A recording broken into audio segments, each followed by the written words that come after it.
I'm gonna let you guys know when we're ready. All right. Hi, this is Lokesh from the Soul Freedom Show. We have a very special guest today, Andrew Bartzis, and DiTina Jade is going to be co-hosting with me. Hi, Andrew. Hi, DiTina. Hello. Hey, how you guys doing? Great to have you. And I understand this is DiTina's first live show.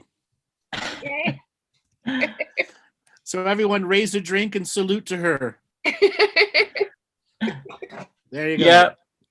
Yeah, we have a live chat going on YouTube as well. So if anybody has any comments or questions, you can post there. But Andrew, I think we're not going to start with an introduction, but you all know who I am. And if you don't know who I am, look me up.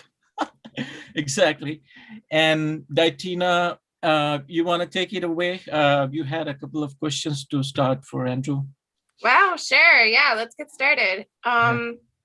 So I've always been curious about volcanoes and the history of them, the galactic history of natural disasters. And so could you explain a little bit about volcanoes and their energy? So a volcano is a magma-based eruption that comes from the core. Now, our volcanologists don't have the rest of the way how the multicellular organism of a planet functions. So much like when we have things that bubble to the surface like a zit, a volcano can be considered the same thing, but just on a much more massive scale. Energy from deep within the internal parts of the skin bubbles up and creates something. I know that this is not the best metaphor, but eventually that zit pops. Well, that is called pressure. And the pressure is balancing from a deep underground core to a surface core. And what that is doing is the magma, the lower and lower that the magma goes, the older and older the stone goes, which is representing ancestral resolution. So a volcano is about taking the most ancient of stone that has programmed energy into it, liquefying it, expelling it to the surface where it becomes ash, explosion, lava, whatever, which then creates the new process and a resolution of karma. Now, everything on this world is resolution of karma. Now, when we have disasters that create volcanoes and there's people that live next to them, once again, why do people build their homes next to a volcano? Because it's good land, very fertile. That land has been purified and has all those extra nutrients in there for good growing of good crops. So naturally, they're going to go to those places and spaces. Now, the next thing is volcanoes also produce a high electromagnetic charge. Like if we were to have a video of a volcano exploding, you would see electrical charges like lightning bolts going all throughout the pyroclastic cloud. Well, those electrical charges can alter the background Schumann resonance of an area, which can raise the conscious frequency as well as dampen the conscious frequency. Now, the pyramid grids that were first created were designed to assist the earth at letting volcanoes erupt at a more passive energy, and then they could absorb that energy into the pyramid system, and then that energy could be converted to something else. Now, volcanoes that are unnatural are ones that have been created via technology to force a form of karmic resolution or to force the set of magma processes to move from one place in the lower crust to the surface. So they had a hollowed out section there in which they can begin to occupy, build buildings, etc. So in general, it's a general description of volcanoes. Now, natural disasters, we see this all the time. We've had Krakatoa, which is the loudest volcano ever heard. I believe it was in 1860s. It was the noise heard around the world. Literally everyone in the entire world heard this volcano explode. Can you imagine everyone in the world hearing one single explosion? Wow. No. Right. That's how loud it was when it cooked off. Amazing. Right. And so obviously they've been around since Earth's been around. It's part of the beginning, since the beginning. It's part of the beginning. They're incorporated into the energetic system that is this planet. It's how it renews and repairs and recycles itself, volcanology. So if we're going to get a crystal, for instance, that's been made off of the lava, How is through high that pressure. influencing our?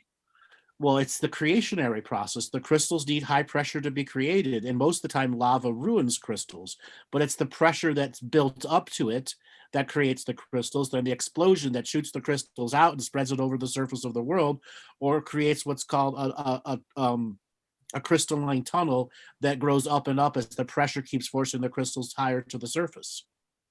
Now, after the volcano has erupted, do they have different frequencies as far as their like their field? Absolutely. Every volcano will have a different frequency based off of what is erupting within it, its purpose for erupting, as well as, how do I put this? How Does it's it have anything affecting. to do with the where it is on the grids or where the chakras are? Yes, it has to do with the space and time also. Oh, okay. Yeah, so space and time are very important. Now what? So also the energy from volcanoes is harvested by off-world technologies. Wow.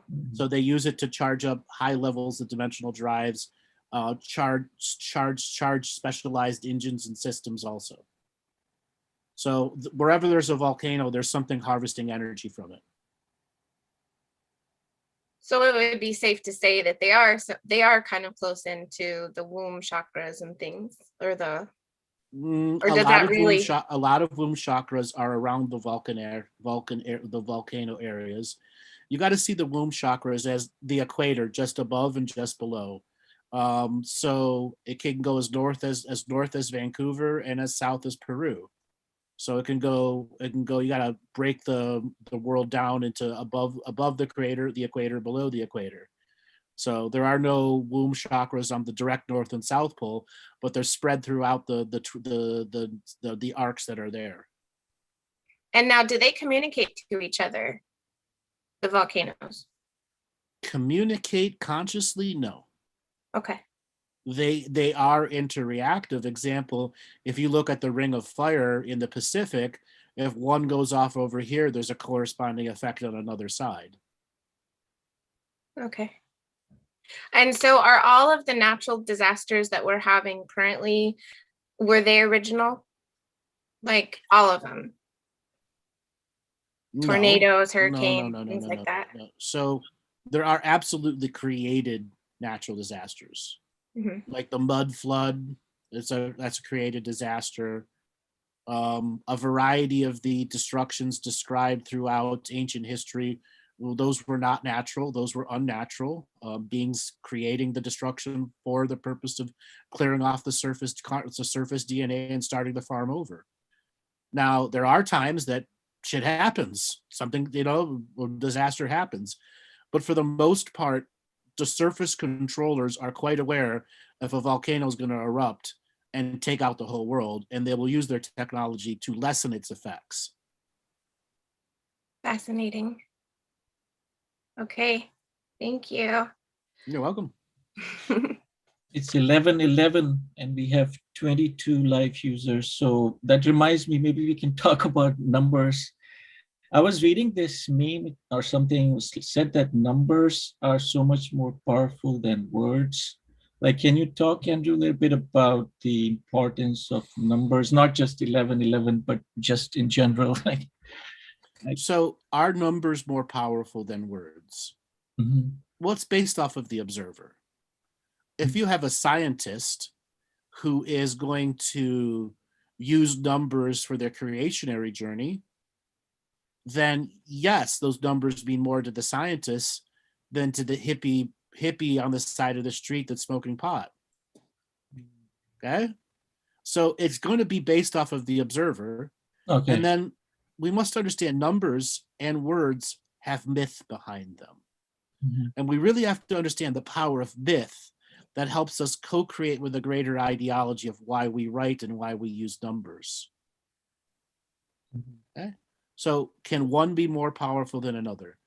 We're getting to the term what a sigil is. Each letter or number is a sigil that can have layers and layers and layers and layers of information to it. It's, are you prepared to unpack those layers Like if I say the number 1 with no context, what does that do? Are Yeah, I you using mean, right? because And that's if where I say this, 1 + 1 is 2, I'm giving you context, problem, solution. yeah, I Okay? mean, I think I'm talking more about symbols, like, They're all symbols. yeah. All numbers and letters are symbols. So It's you're when we saying, okay, you're saying the it just depends on the communication channel. There's nothing more powerful or less powerful than another thing, right? when it comes to sigils that have information within them, no, nothing is more one powerful than it's the person putting the information into the sigil, number, wisdom, concept, whatever it is. That's the person that's packing it full of data. And the 11 thing, for example, is just like a collective synchronicity, or how would you put those kind of numbers? I get asked this question all the time. And unfortunately, we have some zealot like workers who think whenever they see 1, 2, 3 and 11, 11, something mystical is happening. No, it repeats every day. And you're just on a cycle of recognizing it. And the cycle of recognizing it is, what are you going to do with it now? Yeah, now what? Like Now that's what? And that's a big answer to a lot of these light worker word salads. Now what? Okay, you've heard it. What does it do for you? yeah. What does it actually do for you? That's a very And good one. unfortunately, it doesn't do much for anyone except for them to build this giant myth around it, but never actually use the energy for anything. I think just because we have a mind, we want to use it, right? Like, what are we gonna do with it? It's like, Well, that's the difference between curiosity learning and true Yeah. learning. True learning is when we put our heart, mind, and spirit, and we engage our active genius to process and understand. Curiosity learning is that airy fairy, I mean, this to this, to the next shiny, to the next shiny, without the real energy behind it. And unfortunately, curiosity learning has been weaponized against humanity. Wow. Absolutely. Okay? And about people like, I like being curious. Great. There are times that curiosity can be very good to you, but when you're curious all the time and you never engage a true learning thing, you have fallen for the biggest play in the world. So how do you just bought the Brooklyn Bridge. So how do you know you're done? I face that a lot. Like I get to this next level, like I'm like, am I done? But there's always more, right? That's why, because we don't have a benchmark. So we create our own benchmarks, right? And oftentimes people create benchmarks that are unachievable goals or fully inflated by the ego, or the benchmark is so low they never truly realize they're not progressing. Yeah, and I think the technology has got a lot to do with it now, right? The internet is like so. But again, like you said, instead of just looking at it as information, like, but how do you use it? And then understanding not to attach to the information either. That's the thing with curiosity learning. You're instantly attached to it. That's how you process it. And once you're attached to information, it alters you in some way, shape, or form. Right. Like I can't tell you how many people have fallen for the baby raping wizard stories because they were curious about it and want to go watch 1 or 2 videos here and there, and the next thing you're believing everyone's a baby raping lizard wizard. I was one of them. No, I was. Yeah, you're recovering. You're recovered. Okay. Or the Q thing. I can't tell you how many people curiously went in to look at Q, and the next thing you know, they got caught up by the bullshit. Yeah, I know. I think you've talked a lot about it. So I wanted to quickly talk about time. So, like past, present, and parallel lives. So because there's another guy I follow, Bashar. He talks about parallel lives, and then there's like the concept of past life and future life. Like, do you? So we are all of our past, present, and future lives simultaneously existing. Okay, what does that mean to you? Okay? If most people don't take it beyond those words, what it means is we are all of our choices, past, present, and future. And this awareness must be aware of the greater awareness that we're all of that, and to take that on as a responsibility to one's awareness so that we cannot be in competition with all the other simultaneous experiences that are going on, so that we can learn to master our own time-space frequency. And once we learn to master our own time, praise, frequency, we do have parallel existing lives. And on my show, I regularly say, you're not in one body most of the lives. You're in dozens spread over hundreds of worlds. And people are asking, dozens over hundreds? Yes, there are many lives where you don't have one body. You have hundreds of bodies. So you can only look at it one at a time. I think that's what it here gets on Earth, we are linear, logical beings. Mhm. Spirit is not linear or logical. Yeah. Okay, and when people begin to break down that terminology, spirit isn't linear or logical, and we're trying to force it to fit that square peg into the polyhedron hole. But then it gets overwhelming. I mean, at least for me, when I get into those meditative states, when I realize the unity of everything, it gets like overwhelming. So because you're allowing your logic to take over. Logic is its own limitation. Logic is what's going to lock you out of heart space awareness, or cerebral heart space awareness, where the brain and the heart are no longer separate. They're fully pattern recognizing between the two of them, and they're in sympathetic agreements. but we're in a world where we have to use a lot, like working or whatever, we have to do it, right? So, I mean, that's called conformity. Mm-hmm. We must conform to their way, but their way is not the only way, and their way is not the natural way. Learning the difference between unnatural living and natural living, and then learning coping skills of how to allow natural living into your unnatural living life. We weren't meant to be working in cubicles, were we? With bosses and dirty ass energetic environments with people who don't care about the neighbor next door. Yeah, that's why I love COVID so much. Right, that's why I call it the gift that keeps on giving. Yeah, it's like, I can work in nature, not in nature, but next to nature. Go ahead. What about that resistance with, I don't want to be here, I don't want to be doing this, I don't want to work in a cubicle? Where does a person like that start? So let's separate I don't want to be here. Okay. For the vast majority of people who I don't want to be here on Earth, they got a lot of inner work to do. Right. And I have to have these tough love with a lot of people. You were fully aware of what happens when you came to Earth. The you of the now is so wrapped up into the traumas, you're unable to see the greater journey of what's going on with you. And healing your trauma is the most vital thing that you should go through. Okay. And then you're going to realize you have more freedom here than you do in the spirit world. You have the freedom to create, love, interact, follow with false light, positive light. The limitless systems of creation are here, even with the negative system of control that's here. That's why powerful souls come here. And guess what? Young, dumb, stupid souls don't come here. They're not even allowed at the door. And the archons don't even want young, dumb, stupid souls. Why? Because they don't have enough energy harvesting capacity. Interesting. Okay?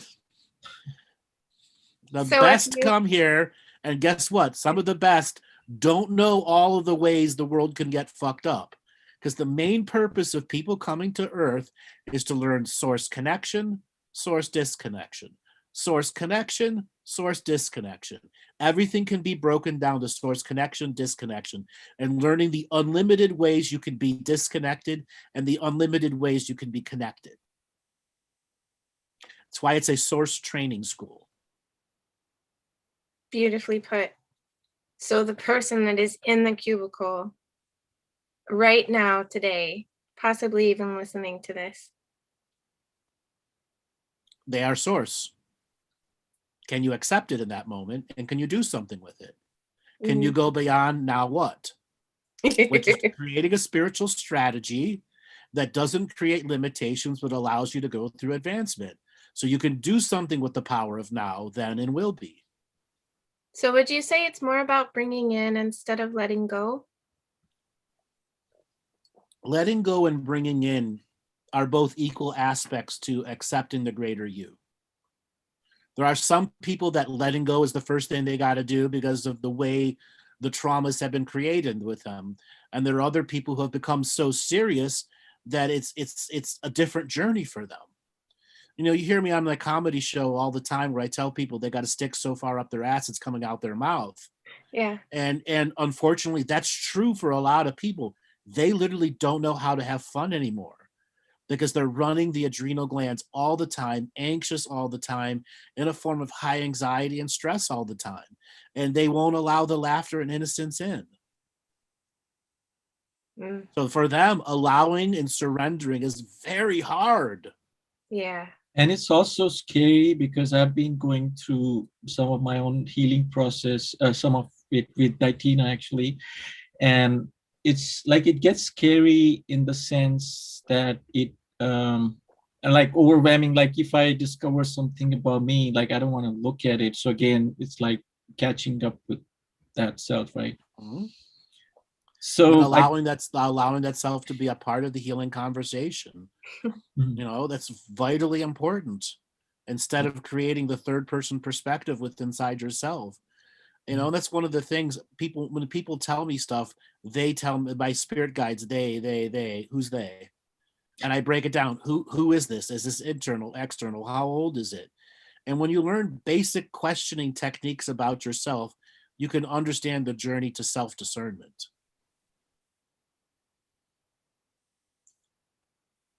so I it's love like that. it's like a remembering, because I mean our oversoul or our higher self already knows the oneness or unity of everything. It's more like remembering our So take the higher self out of that definition. Mhm. It's this self that has to figure it out.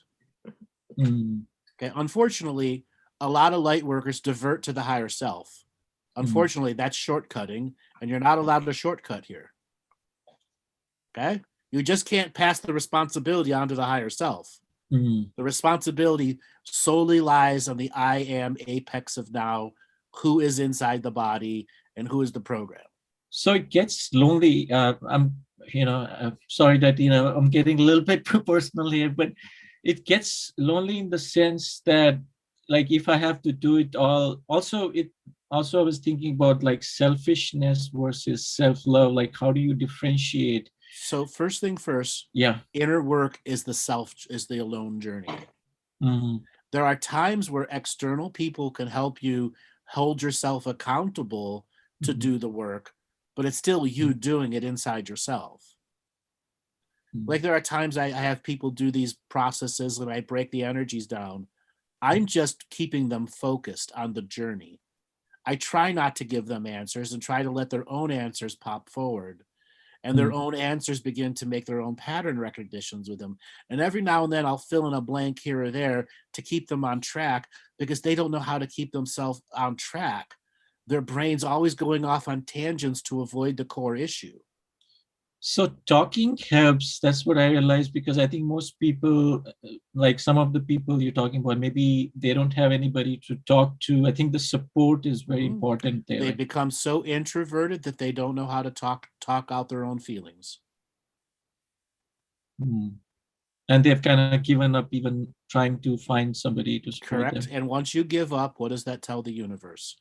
I'm not ready for the next level.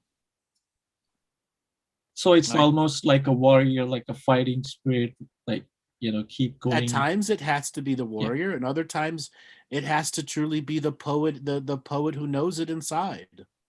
Okay. And other times it's just got to be, the hippie or whatever. It's got to come out of you that can break the stagnancy inside the person.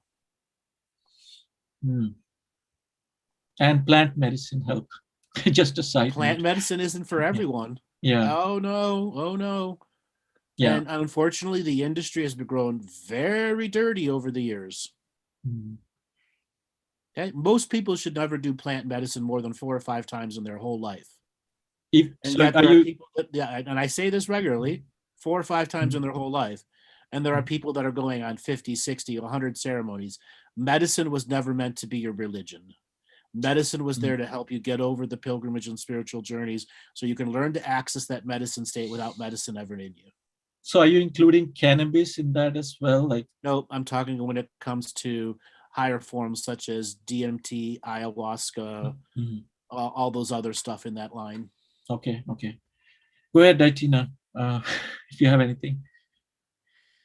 I'm curious, just talking about this, what is the energy right now with cannabis? And it's legal now. So back in the 1960s, you know that the average cannabis plant had only like 7% THC. mhm.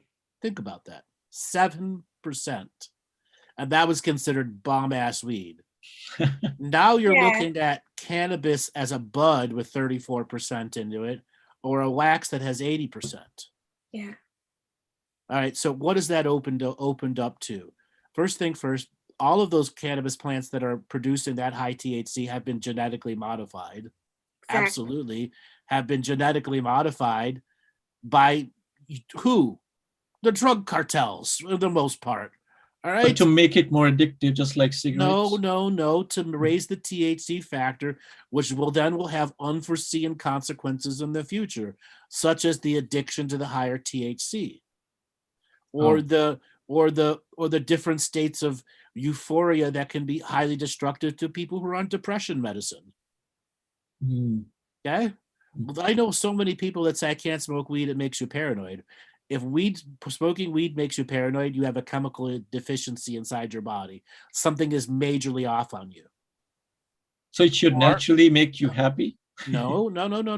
Yeah. If you're going to use a pure indica or a pure sativa, but unfortunately, most of the stuff is hybrid or what's called a different version of a cannabis plant, where it's not truly cannabis major, where it's an offshoot. It's called autoflower, which is a Russian, from the Russian Arctic Circle version of cannabis that can grow from seed to plant and harvest in 9 weeks. Oh. Okay, imagine a plant from seed to harvest in 9 weeks versus having the 17 weeks of it growing outdoor. Okay, and then they hybrid autoflowers, indicas, and you don't know what the bigger damage of what it's doing. Now, have I used cannabis extensively? Yes. But I've also gone the last year and a half without smoking any cannabis. Why? Because I do that in my life. Okay?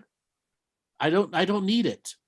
I enjoy using it, but I also understand my limit is 9 grams in a month. Why? Because I know if I smoke anymore, I'll be smoking every day. I don't need to be smoking every day. Okay? So unless you grow it you're talking about the quality, right? If you're growing it yourself, then it's different, right? Well, you can get a seed that could still grow it yourself with the right nutrients and get 30% THC, yes. Mhm. Unfortunately, it's what seed stock you're buying. Oh, okay. Okay? So literally, it's what seeds you're going to get. Now, if you're just getting the standard Mexican dirt merch weed and you get seeds that pop out of it, most of those haven't been genetically modified. Okay, that's the stuff that comes like a brick that's been air sealed and all the vacuum sealed, and literally it's as tight as a brick, full of seeds. I wish David Wood is on the chat. Hi, David. He's an expert in cannabis too. I wish he was on. I asked him, you want to join us? No, maybe next time if you're good with that, Andrew. Maybe we can. Yeah, sure. David, come and join us.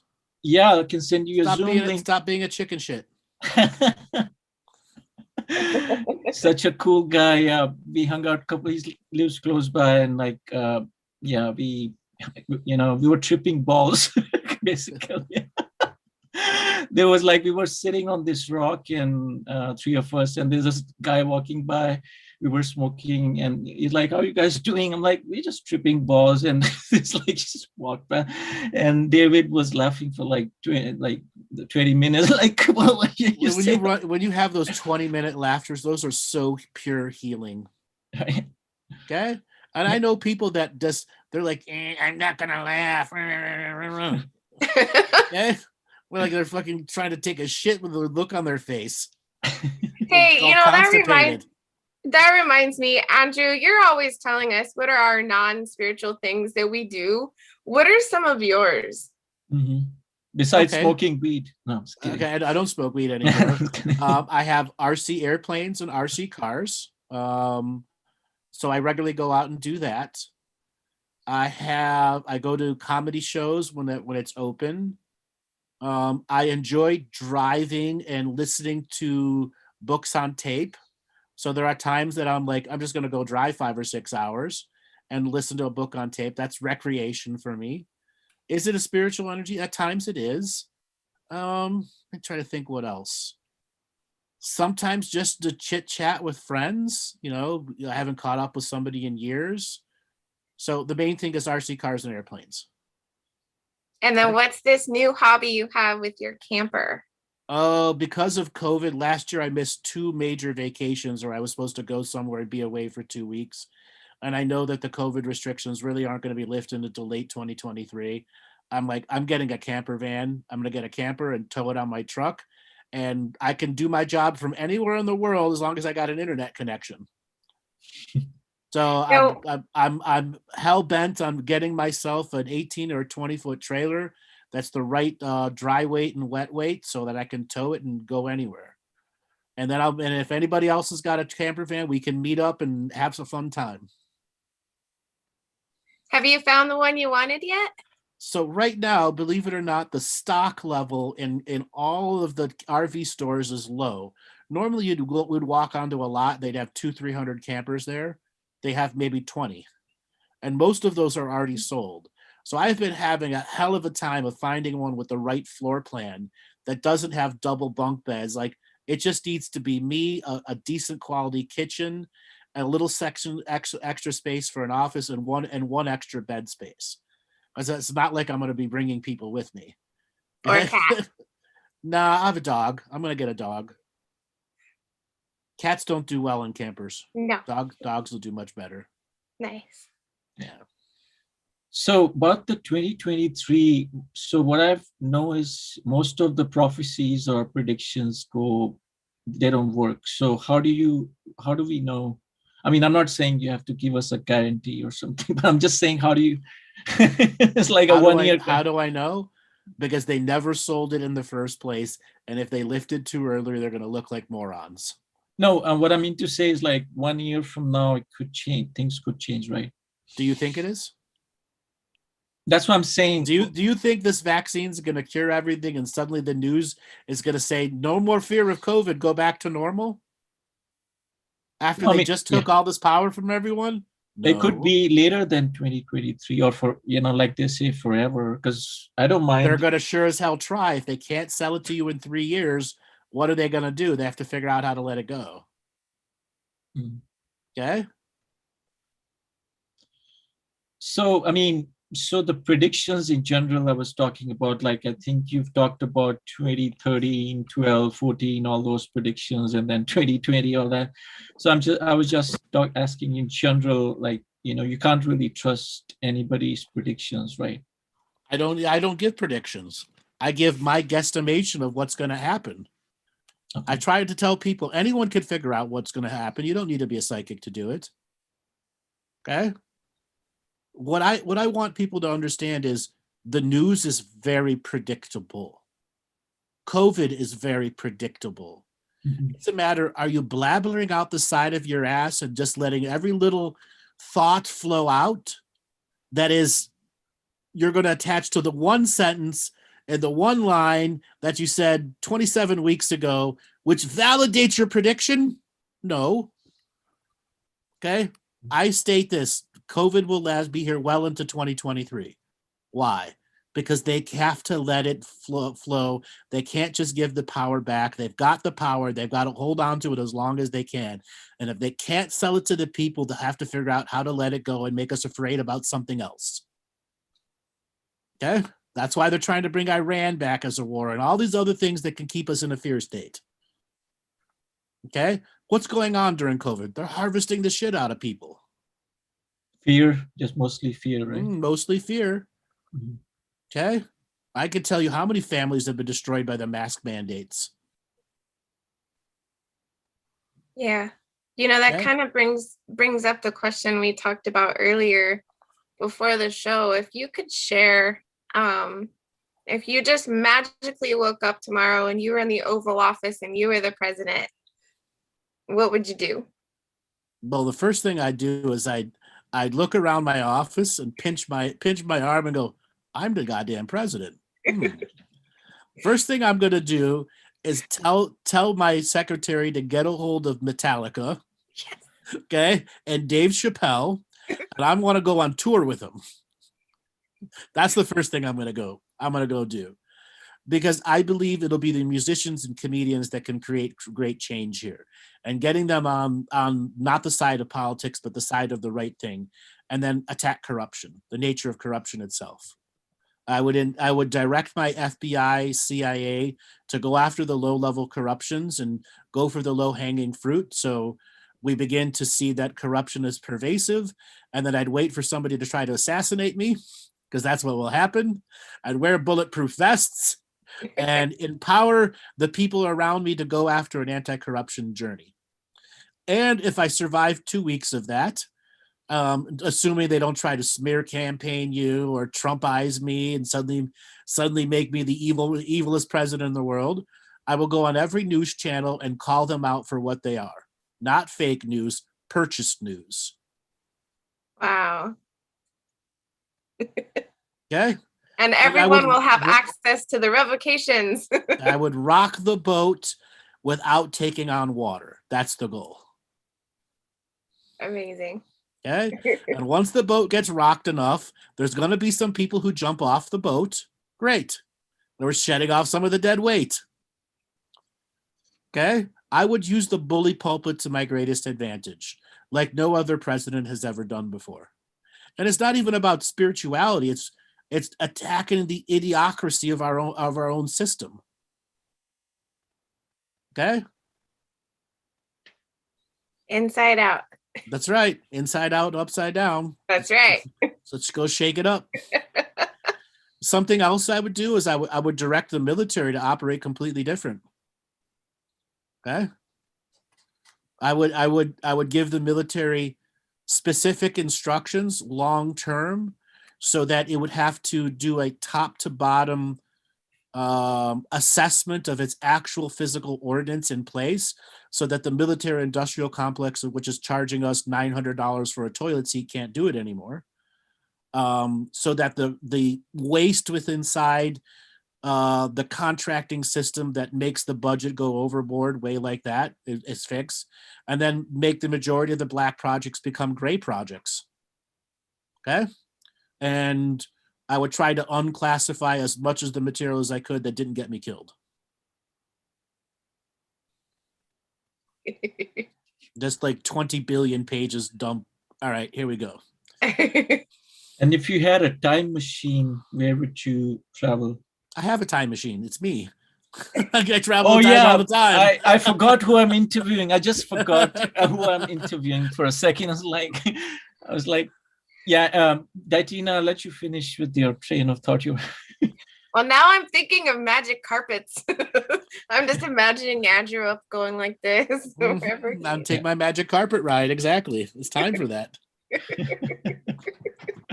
Give a magic carpet to everyone in the world too. I would do this speech about ending world hunger for $180 billion, because in 1997, they did this study of what it would take to feed the entire world for 10 years. It only cost $180 billion. That includes transportation. Even the whole overpopulation. The wholeness of this world can be fed for 10 years for $180 billion, included transportation. You know, that's one stealth bomber. Yeah. I'm sorry, two stealth bombers. Okay. Can we get away with 2 less stealth bombers to feed the whole world for 10 years? Absolutely. I would make that a nonstop speech until it was hammered home. We could feed the whole world. This is something I heard yesterday, where they were talking about converting all of the malls that are now closing into just housing shelters. I thought that was a really good idea. Unfortunately, they were never designed to be housing things. They don't have the plumbing. They would have the level of remodel would make it worth it. Okay. It's just, since all of this is with COVID and everything, there's all these, commercial buildings that are just vacant.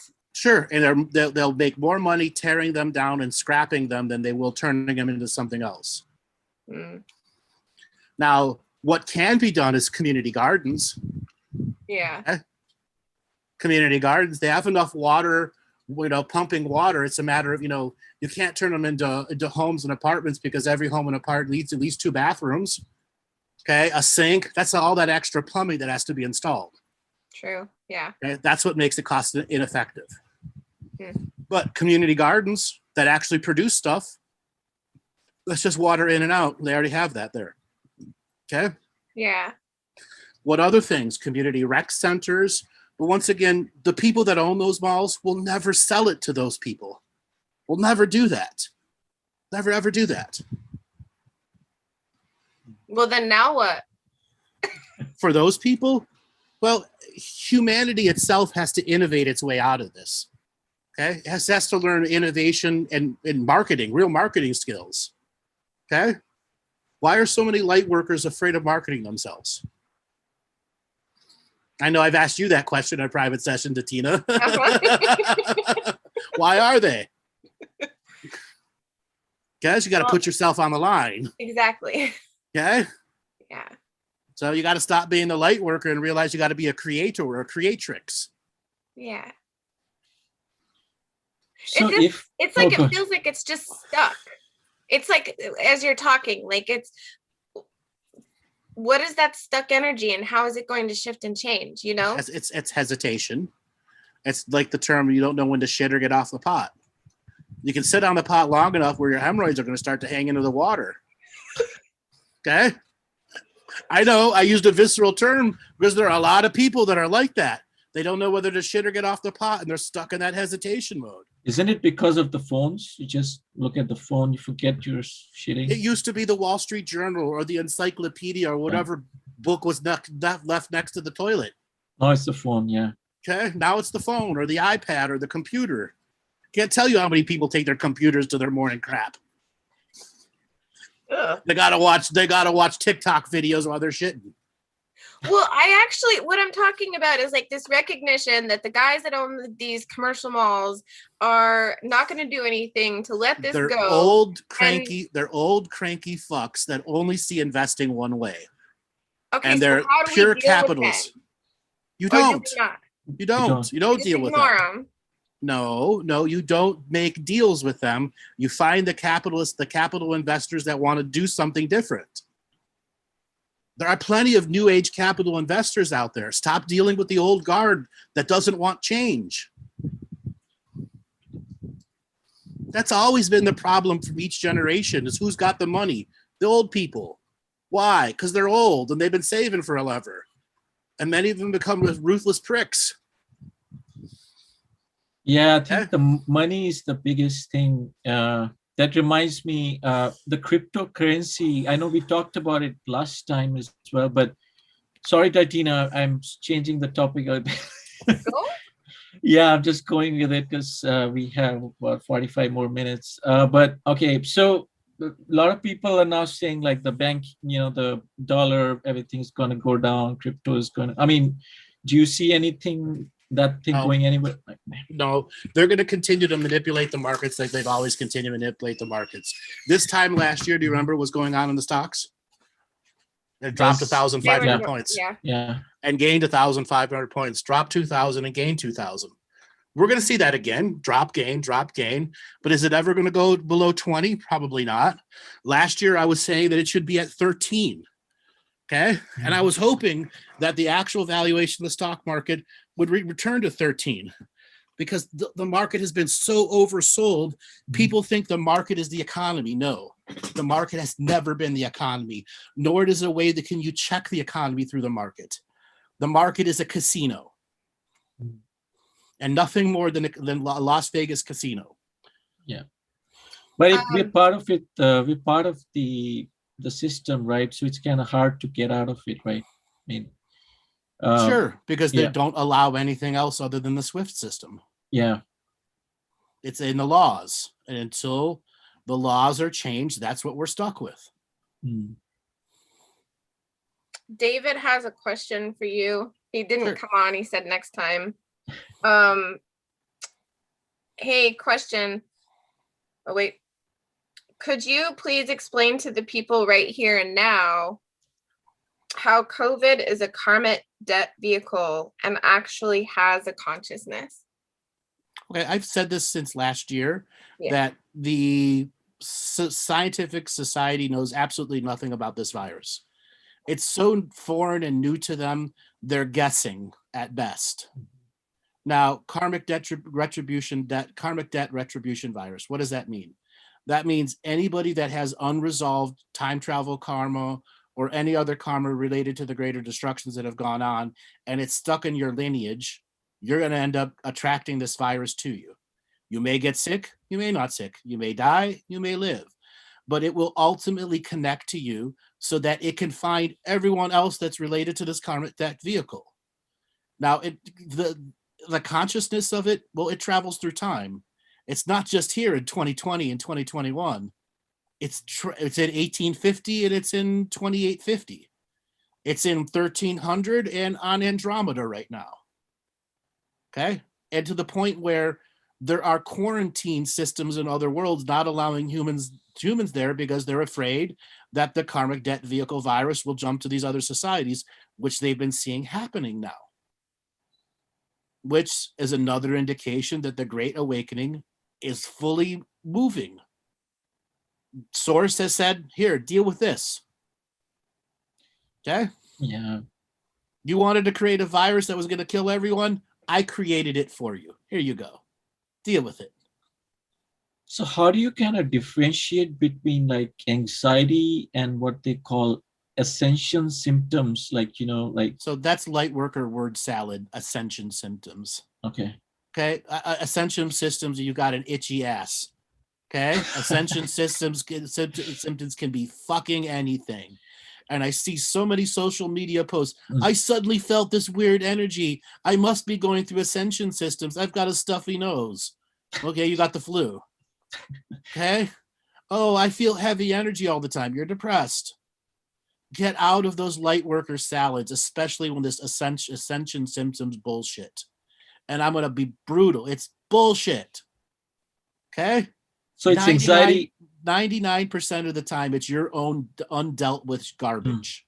Right. Like trauma and stuff like that. Your own dirty energy. Exactly. Or sharing the dirty energy underwear with everyone else. I was waiting for you to say that. I wanted to hear dirty underwear. The dirty energy underwear and where people are trading. Okay? Yeah. So the only way to get out of it is through it. So there's no around it. There's no shortcuts. Self-healing, self-nurturing, and self-mastering. Grounding yourself, healing yourself, loving yourself, forgiving yourself, and forgiving the external sources so that you can begin to have clarity in your greater set of choices ahead of you. So how many people do you think by 2023, like during this COVID thing, will have realized that, you know, at least started the work on themselves, you know, not finished it? Like, I'm a bit of a pessimist here, not many.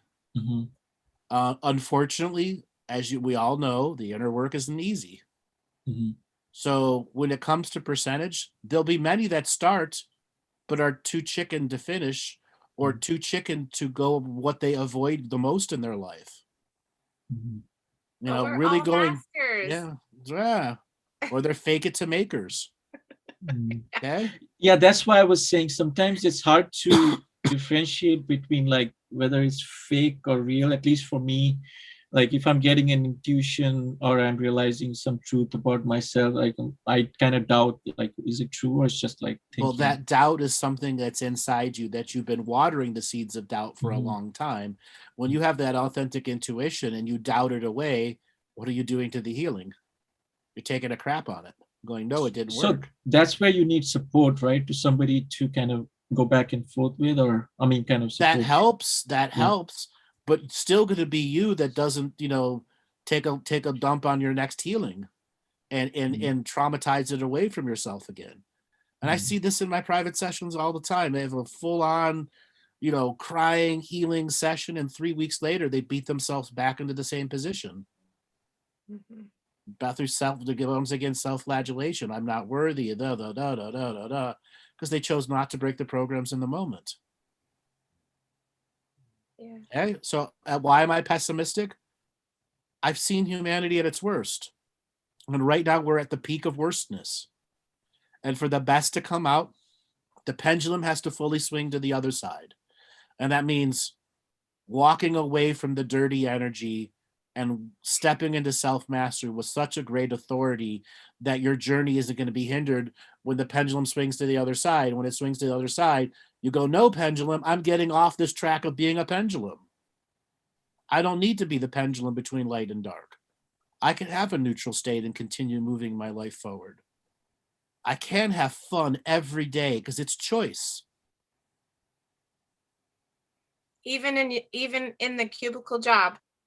Even in the cubicle job. Exactly. You can have fun in that. That's right. And you can learn how to separate your cubicle life without becoming dual personality, where cubicle life and home life are completely different. Yeah. Again, it's the system, right? Like, I mean, we can do as much as we can, but some people, like people who work in restaurants or whatever, like they have to do it over there, right? Like, so. No, I mean, it's the same thing for them. The same rules applies to them, whether you're an elite banker or a dishwasher. Still choice. Mm-hmm. Still choice to let go of the stressors and the thing that occupy all of your time. And I can't tell you how many mothers that have 4 children and are going to college and are figuring out how to make it work, how to carve time aside for themselves. Okay, because if you don't carve the time aside for yourself, who's going to do it for you? No one. The majority of spiritual journeys and healing yourself is just time management. And unfortunately, that's a terrible skill the majority of humans have, is time management. Yeah. So what do you think about physical deaths? Like sometimes I feel like the best way to kind of get to the next level, it's gonna sound a little bit cheesy, but is like when I actually get out of this body. Like, I mean, a lot of spiritual schools talk about that as well. Is like when you leave the body, then you have a better choice. I mean, easier choice to make. But if you're in the body, it's kind of like hard to. I don't believe that. Okay. There's a life and a death process. When you're here, you're meant to be living. When you're dead, you're dead. You have a different set of processes going on. When you're dead, you go through a life review and you see how all of your choices, positive, negative, and neutral, affected everybody that's in your life from your perspective and their perspective. So if you've had a negative experience with one person, you'll see how that negative experience affected them, or you'll see how their negative experiences affected you from a different perception and point of view, that you've had an understanding the whole web of what your life is. So unfortunately, those spiritual teachers that are saying that death frees you, no, death doesn't free you at all. It's just a change in energy, and what's left over comes to the next lifetime if you don't know how to plan the next fetus in the next womb process. And unfortunately, a lot of people get stuck into lineage dramas and they're stuck repeating the dramas from the lineage over and over and over again. Because they've become a martyr to the lineage. You know, whatever's stuck in the lineage, skill sets, wisdoms, awareness, magical concepts, they think that they can save the lineage from the curse of obscurity, and you can't. Okay? But there's always a next level, right? Like, sure. Yeah. There's the next and the next and the next. Unfortunately, our responsibility is to the now, not the next. And unfortunately, a lot of people want to live in the next responsibility without having to have the current responsibilities mastered. Whenever I hear you say the word now, I feel or I think of it as being grounded. Yes, it is a grounded state. So, okay. But in that grounded state is all this other potentialities and allowance. Mm-hmm. Because in an ungrounded state, those potentialities aren't there. Okay? Yeah. And grounding has many aspects, forms, and formulas to it. Mm-hmm. And that's what you also call no time, when I forget about time, but then we have to keep going back to time, but we can go get those no time moments, right? So being grounded isn't necessarily time or no time. Okay. It can have aspects where we're suddenly grounded and we're having a no time moment because we're grounded. Mm-hmm. And the no time moment can be extended because we're grounded. And the other times where we're ungrounded and we're in a no time moment and we're separate of our body, allowing the programs to run. And a lot of people live their life that way, where they're really not in their body. They're always in a third person point of view, just outside of their body, and the programs run everything. So how do you differentiate between no time and empty mind, what they call empty mind, like as in like I'm not thinking So about, yeah. empty mind, or Mhm, it's also known as the silence, is a state of beingness. mhm, And that state of beingness is no data inflow. mhm. And when we're able to master no data inflow, we are in the edge of unknowingness and then fully in unknowingness, where all knowingness is knowingness. All unknowingness is knowingness. There's no separation there. We can still operate as no data flow beings and still have full conscious awareness.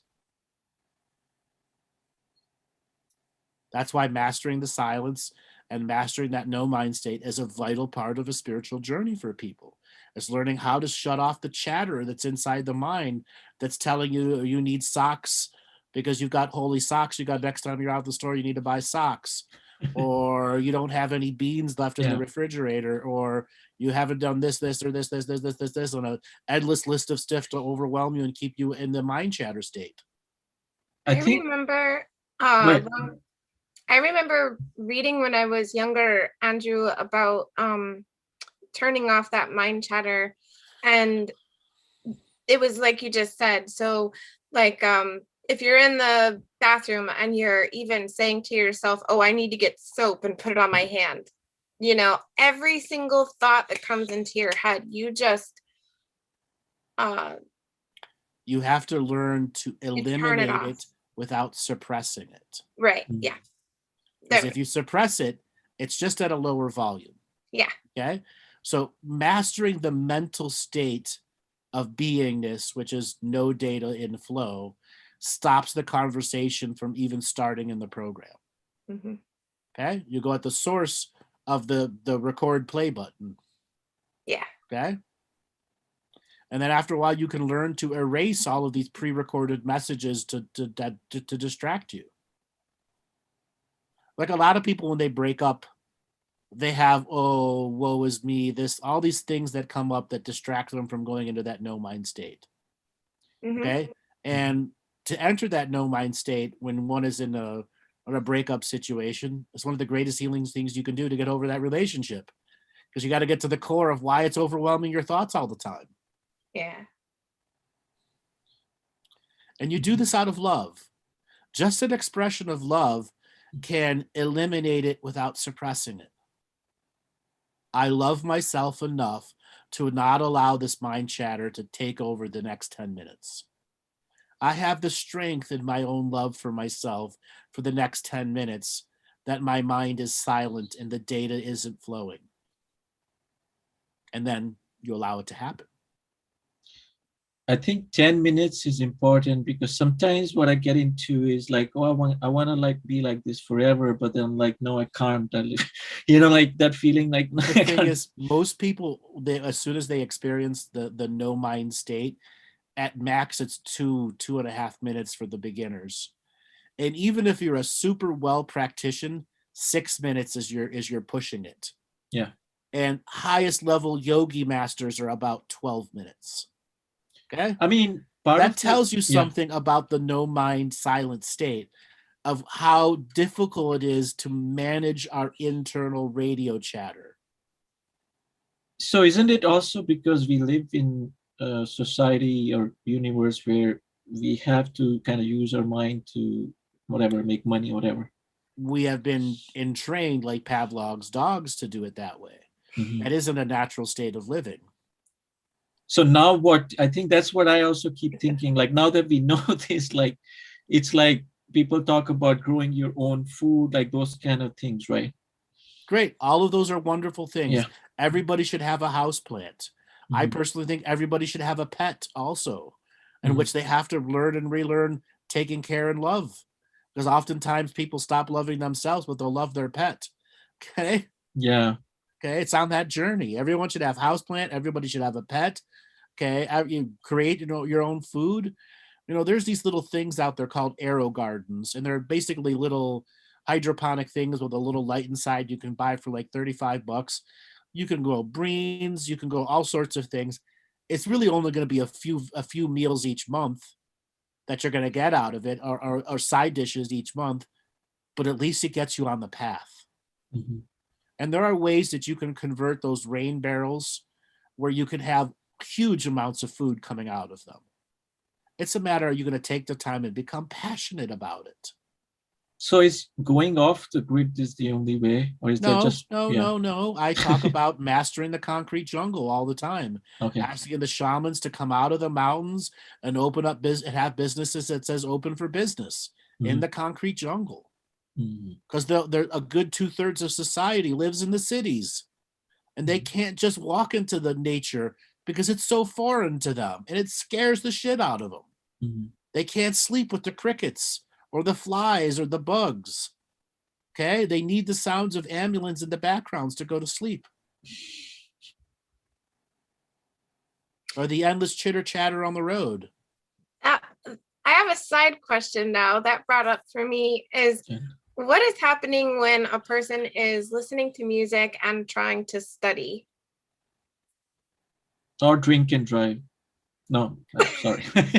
So listening to music and studying. Or reading. So, for the most part, it's mood control. Now, there are times the music absolutely distracts us from whatever we're studying. And a song gets stuck in our head. And the next thing you know, we're not studying, we're singing the song in our head. And it just goes to show that 99.9% of all humans are horrible multitaskers, yet egoically believe they are the grand master of multitaskers. And I tell people, you can't multitask. You have no idea how to truly multitask. Now, there are times where the music makes it easy to study because it's soothing the inner parts of you that don't want to study. Now, there are people that the morning, as soon as they wake up, the music starts, they put their earbuds in, and whenever they have a second away from work, they're listening to music. They're truly avoiding the world. Okay? And that's not the way to live either. Music all the time can become very destructive. Why? Because you never know what your true, authentic signature frequency in the moment of now is, because you always have somebody else's song defining it for you. Again, addictive personalities who don't realize they're addictive, or their belief that music is going to be my freedom. No, music can be your trappings. What about technology like neurophone? Like David Wood has one, he was showing me. And do you think I have that? One too. Yeah, he was telling me. So how do you think that helps us kind of? Well, the neurophone specific is a way to bypass auditory and hear inside the brain, which is its own unique process. Let's not get into the science, but just to understand, when we disengage the ears and we hear differently, we learn differently. Unfortunately, human beings are taught to be visual kinesthetic learners, and it's why it's so easy for people to believe they can get a PhD off of YouTube. And I jokingly say it, people have 20 YouTube PhDs, but they don't know their ass from a hole in the ground. They've never done a research paper. They've never had to accumulate all the data they've learned and write it to a master paper to explain it to others. Okay? All those people who have watched every megalithomania video that's out there from Hugh Newman and the megalithomania community, can you write a 20-page paper that defines what it is? Not a 10-page paper, a 20-page paper. You can't. You can't. Why? Because you're just listening. You're not truly processing at what it takes to take a 20-page document and fully flush out and say everything that you've learned from those PhDs you've gotten in it. It's again doing versus just thinking about it, right? Right. Yeah. It's mental masturbation until you actually put it out into a defined white paper. Yeah. Okay? Another word I was waiting for. Mental masturbation. That's crown chakra. I love it. Oh yeah, another one I'm waiting for is balls to the wall. I said that earlier. Oh, I missed it. Maybe I had my balls to the wall. That's why I didn't hear. I have a lot of unique visceral sayings. Yes. Okay, so I have another tangent question. Okay. Birthmarks. Like, I have the same birthmark on the back of my head, and my granddaddy and my daughter have it. So, You're a freak. well, it Damn. takes one to know one. Birthmarks are lineage, and oftentimes they come from something happening inside the womb energetically, or it can represent that the body was temporarily twinning itself, and then it absorbed the twin energy into it also. Well, sure, but like, okay, as a massage therapist for a billion years, I would see the back of someone's head and they would have almost an identical mark. Mm-hmm. Like, I'm talking hundreds. Mm-hmm. Because they're branded. So am I branded? Maybe. What does your knowingness tell you? I got a yes when you said it, but I don't know what the brand is. But Is it Nike or Adidas? Yeah. No, it's Reebok. It's a Reebok, or it's a Skechers. Okay. Or it's TCBY ice cream. Exactly. Okay. Okay. It's not something they can barcode scan, you know? Is it worth looking at? Well, I mean, I know what your answer is going to be, but I'll ask it anyway. It's not really worth buying into the birthmarks, unless you're like that Russian president that has a giant birthmark the shape of continents on his forehead. Okay, it doesn't really matter. Okay. Yeah. The little spot birthmarks here and there, most of the time they're really not birthmarks. Probably there's something that happened afterwards, energetically afterwards. Now, can we bring in the energy from a past life into the birthmark after we're born? Why would you do that? I don't know. Is it possible? That would be awful toxic. We could just bring in all this past life energy unfiltered into the birthmark. I don't know. You have to know the strategy behind what you're doing. Oh, I don't want to do that. Right. That's why I'm saying I wouldn't do that. No. Okay. Why channel all this past life energy that you may not know what it is or what it's about? What if you got a really angry past life? Or just a drunk? So, another one, tangent question. If someone is always trying to find the value in something, I look at that as an energy tether or something that we're connecting to. How would you describe that if someone's always trying to find the value in the lesson or what they're doing or everything has a reason? They're over-processing. Over-processing. And over-processing is an avoidance technique of actually processing it. And then there are the people that just believe over-processing is the right way to do it, and they never actually learn the lessons of processing, which is usually arrogance and vanity that puts them down to that over-processing journey. Okay, so if we're always trying to find the reason.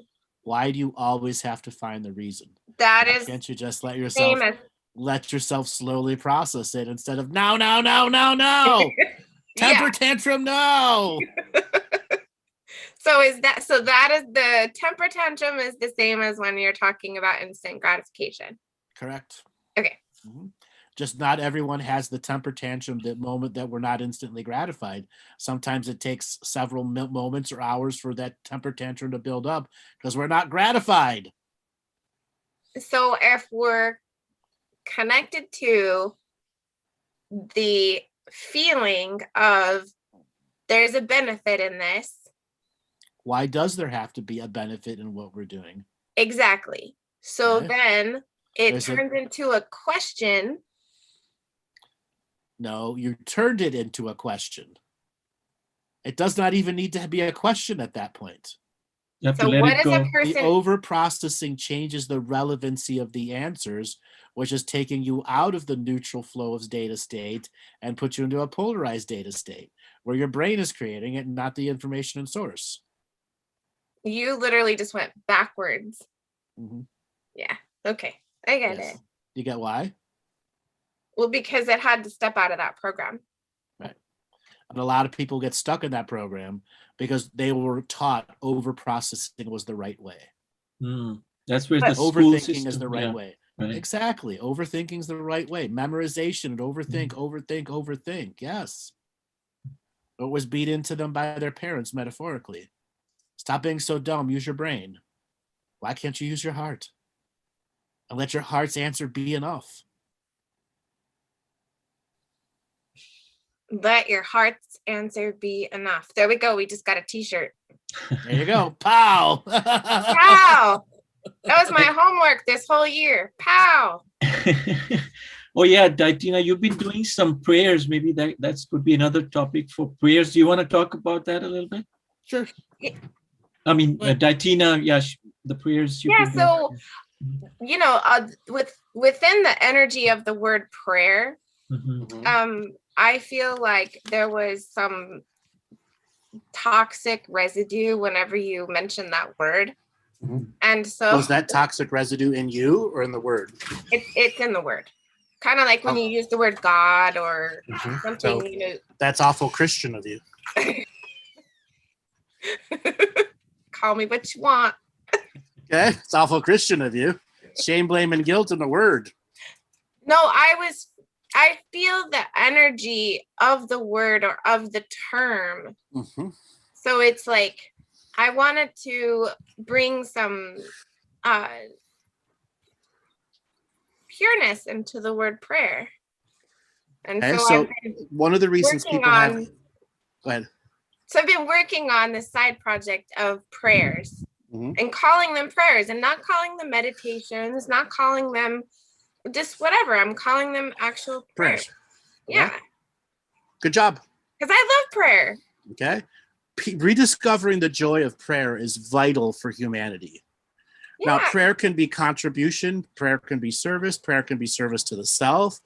Prayer is about being expressive so that the universe hears you. And prayer is a form of source connection. Unfortunately, there have been so many religions that have put a priest in front of all your prayers. And that priest class puts your prayers out to the universe. And it's why many people come to a similar conclusion that there's a dirty energy behind prayer. Because there's an external validating source for the prayer itself, meaning a priest class. Now, there are thousands of religions throughout history that have had priest class that validate a prayer. Why? Because it's power. Power. Now, when you put the power responsibility of prayer back into yourself, you're your own creator of those prayers. Now, what is your responsibility with your prayer? Self-heal, self-nurture, and empower thyself. Self-mastery. There you go. Back to self-mastery. I love the way you describe that. Thank you. It takes from years of being asked the similar question and going, how can I do it this time and connect even more? Yeah. Okay. I'm a signature frequency teacher of the moment of now. Is the answer going to be the exact same the next time I answer it? No. Because it's a different moment of now with the different people that are listening and talking. Yeah. I just recently started watching Stargate for the first time. Good series. Yeah. And I'm already, I think, on 5. And I love all of these, as you've talked about it for so many years, you know, the, what do you call them? The hidden or the soft disclosure moment. Mm-hmm. And I heard one the other night that was about the personal or the signature iris code. Mm-hmm. And I thought of you instantly, you know, like the signature frequency and our iris codes and all of that. And how does that relate to like right now in this moment? Our iris code. So an iris code in the TV series, they have a wormhole that's a shape of a giant circle that has these ancient symbols on it. And those ancient symbols have 7 locations through space and time. And then there's this thing like a camera iris that closes and doesn't allow the wormhole to come in or out. So anything coming through will hit this wall of titanium and just die. The iris code tells the door to open up all the way. And we have this protective lens in ourself. where we can stop negative data from hitting us. So we have an iris code, and the spirit realm that we learn to trust, we share that code with. And all these other negative things don't have the code. Therefore, you don't open the iris to them.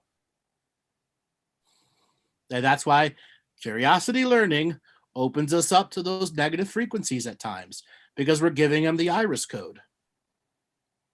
That's how it affects the moment and now. Love it. I think for me, it's like trust is the biggest thing. Like even if I'm having an intuition or a download or something, like how do I like trust and make sure it's for me and it's, you know, it's not a negative entity or whatever. You know? How did you learn to trust 5 times 5 is going to be 25? How did you learn to trust 49 divided by 7 is 7? How did you learn that trust? I mean, I was brainwashed by the school system. Okay. But all. You still had to learn to trust those numbers. It's no different with spirituality. It's repetition. But then Repetition there's so many discernment. Repetition and discernment. Yeah, there's so many different paths and ways to do it, right? Like, is it just in the moment which works for me, or? For the most part, it's in the moment. Okay. But there are moments when the moment passed and we review our thoughts, concepts, and ideologies, and we can adjust the way it's affected us. Mm-hmm. So you kind of keep adapting to it, like. Yes, it's an ever-evolving adaptation process. Yes. Mm-hmm. And then trust is also like that. Like the more you understand, the more you start trusting your intuition, or like. That's an easy way to define it, but trust is so much more. So most of the time, if there's a breakage in trust, there's a breakage in faith. Okay, why can you trust that your forks are going to be in the drawer that you put them in all the time? Okay, why do you trust that your car keys are going to be where you left them until you've lost your car keys? Okay, and then you don't trust yourself. Why did I lose my car keys? Because I didn't put them where I was supposed to. Okay, why do you trust that a pen's going to write every time until you realize that it hasn't been used in 5 years and it's just dry marking your paper? So that's physical versus mental, because physically, because everything we see is kind of solid, but mentally it's kind of hard to figure that out, right? Correct. And that's where hesitation and doubt become very destructive tools. Mm-hmm.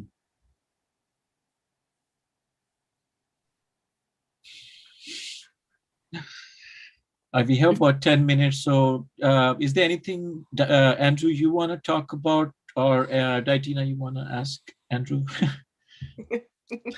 Either way, Andrew, do you want to talk about something like you're doing or coming up or whatever, you know? We're going to be having our next business webinar coming up. We should be releasing the email next week, me and David. We just had the last one, which was highly successful. Over 600 people signed up for the webinar, and a lot of people got a lot of powerful information about what it's going to take to get your business moving. Mm-hmm. I was one of those people.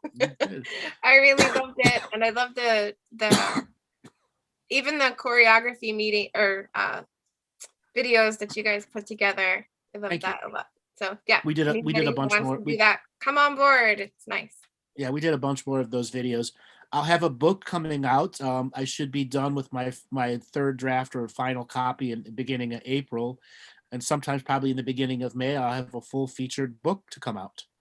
Wow. Oh, nice. Have you named it yet, or? Right now, the tentative name is The World According to Andrew Bartzis, the Galactic Historian.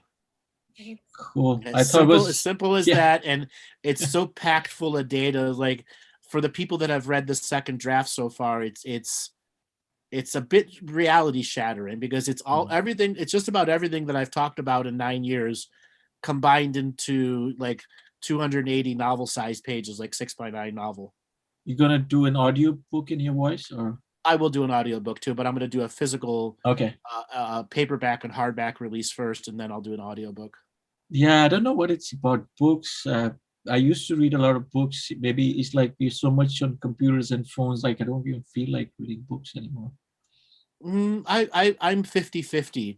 There are times that I just can't read on the computer anymore because I'm on the computer all the damn time. Mm-hmm. And I just want to pick up a book and disconnect. And I allow myself that journey. Mm-hmm. So books, unfortunately, it's the book industry that shot itself in the foot 25 times, and they could have saved it, but again, the book genre, big publishing houses were complete total morons. I love books, so Yeah, me too. What's your favorite book, Andrew and DiTina? Or if they, Dancing the Dream by Jamie Sams. Oh yeah, you've talked about it. Yeah. Yeah. And yours? I couldn't say what my favorite book is.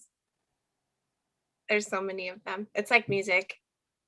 Oh, hey, Andrew, speaking of all that kind of stuff, what's your favorite Metallica song? Do you have one? One. Just say one. No, mine is one. So it's Master of Puppets from when they're doing with the San Francisco Orchestra. Load is good. Hero of the Day. But then again, some of the original stuff is unique before they remastered it. Is Black my favorite album? It was for the longest time until I got S&M. And I still enjoy the new stuff too. One is not your, I mean, every time I listen to this, yeah, I know sometimes I project my still shit on others. Master of Puppets and of Wolf and Man. Okay. I like Ride the Lightning's my favorite. It's good, but Wolf and Man's way better, and then Follow the God That Failed. Yeah. Yeah. Well, I mean, I'm only 1 year younger than you, so we're of that same the generation. Same era. Yes. Yeah, all three of us. Yeah, 74, Yeah. 75. Actually, Andrew, your birthday is yeah, this your month, right? birthday's March? coming up. Next week, Wednesday next week, the 23rd. 23rd. Are we all gonna have a party at Andrew's house? Next to the sewing machine, yes. With the tomato plants. Yes, with the tomato boxes and the magnet. What do you feel about Pink Floyd? Like, I connect with their music so much. All right, so I was a big Pink Floyder for the longest time, and I burnt myself out. I'm listening to it to the point I'm like, I could wait another lifetime. Oh, you mean like too much? Okay. But I then burnt myself out on it, quite literally.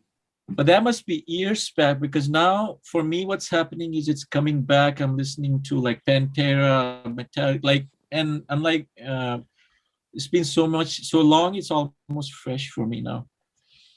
I get that part, like watching movies, like I was watching the Divergent movies, and I hadn't watched them since they came out. It's 6 years later, and for me, it was like watching them for the first time. You know, I couldn't remember what was going to happen next, or, oh, this is going to happen next, and that didn't happen next. I'm like, shit. And also it's nostalgia too, right? Like kind of you connect with your past self and maybe kind of heal it. To an extent, yeah. Okay. To an extent. But sometimes you're just doing it for the purpose of enjoyment. Oh, yeah. I mean, subconsciously, without us knowing, it's kind of also healing. Yeah. Because that's... Yeah, I haven't watched the Lord of the Rings movies since last year, and I know it'll be another 2 years before I go back and watch them all. Why? Because I want it to be fresh again. I want to forget as much about it as possible. I've watched all the 22 Marvel movies so many times, it'll probably be 5 years before I can go back and watch any of them. I know. In Star Wars, I did so many of those when I was younger, and the new ones, they're awful. They're just plain awful, so I don't need to. I could never watch it again and go, God, that was an awful movie. I'm so bad with actors and movies. I mean, I don't even know if I watched it until I can look at it, but I don't remember like the actors and stuff like. But it's always like. I enjoy putting a movie on as part of my human disconnect process. Yeah. I've done all the work I needed to do. I've gone out and had my fun time, and I use it as a winding down energy. Yeah. Okay. And the movie, people that are close to me, if my nighttime movie's on, don't call me. I'm not gonna answer. Okay. I'm winding down. I'm clocked the fuck out. So what's your next level, Andrew? Like, what are your things that you still want to do or get to, you know? move past having to produce live podcasts all the time, produce more books, operate with higher level business people, and put some of the greater concepts I have out to the business world. That's my next level. And I've been working at that for a while. You know, for the longest time, I was running multiple companies and you're working 65 plus hours a week and not able to enjoy my life as much. I want to be able to enjoy my life a lot more. And I'm doing that now. And the next level for me is getting past the podcast personality where I don't need to do that anymore. And even doing sessions, that's probably in the next year. So I won't be doing any more private sessions. In person, you might be, or No, done with that for quite some time. I've done so many, and I've done 10,000 plus freaking public sessions on radios. How many more do I need to do? Yeah, that's what I feel about technology, right? Like we're so used to it, like we forget even like we can meet people. Yeah. So, you know, there is a journey of the end of the private sessions where I it's not that I don't enjoy them. I do enjoy them. It's just when you have a cry factory from 10 to 6 Monday through Friday, or you're constantly in people's self-transformation energy, it's hard for you to do your own self-transformation journey. You know, and then you run into the depressies call after call after call, or you get 2 or 3 depressies a week, or people who are completely, totally helpless. And you have to literally raise your voice and tell them, quiet, can you at least listen to me? I can't tell you how many sessions, let's say it's a half-hour session, this person speaks for 22 minutes straight, doesn't let me get a word in edgewise, and then complains that they didn't get a session out of me. I'm like, did you hear me try to interrupt you over and over and over and over and over and over and over again? And you just were on your monologue for 22 straight minutes? Okay, I got that frequently. And I now because I have no filters, I say it. You don't realize you talk for 22 straight minutes, right? Maybe that's because they haven't talked to anybody in a long time. No, that's pure vanity and ego. Vanity and ego. Okay, and then I said, it's tough love time. You ready to hear it or not? Okay, and if they say no, okay, goodbye. And if you are, here you go. I'll even give you an extra 6 or 7 minutes. Why? Because I still believe in the power of everyone, even in the people in the hopeless, woe is me, pity party, dick in their mouth. Okay? That's a good way to end the show, dick in your mouth. No. I'm your mother lover. Yeah. Exactly. And I use those harsh words for a reason. I'm sure somebody spit out a drink. How could a spiritual person say that stuff about people? Because it's my point of view. Yeah. You don't manipulate. You don't manipulate my point of view, and your stupid ass projections don't affect me. I say it because it's from my perspective and the truth that I've experienced. Unfortunately, there are tremendous amount of women and men who are in the 55 to 70-year-old range, and that I define them as there's a pity party dick in their mouth all the time. Why? Because they can never stop the pity for themselves and can never break that cycle. We can keep going on and on. Maybe, Andrew, do you want to do another one? Maybe a few weeks from now? Sure, we could do another one. Now that we broke DiTina's live cherry, she can do more live shows. Was it good for you? Oh, baby, thank you. Yes. You're welcome. All right. Thank you so much, Andrew and DiTina, and thanks everyone for joining in the chat. And I'll let you guys. Iris closed. Yes, our iris codes are closed. Yeah. All right. Have a great day, guys. And so it was so much fun. I'm already tripping balls. So, all righty. Thank you, Andrew. Yep. Thank you. Take care. Bye. Bye. Bye, everybody.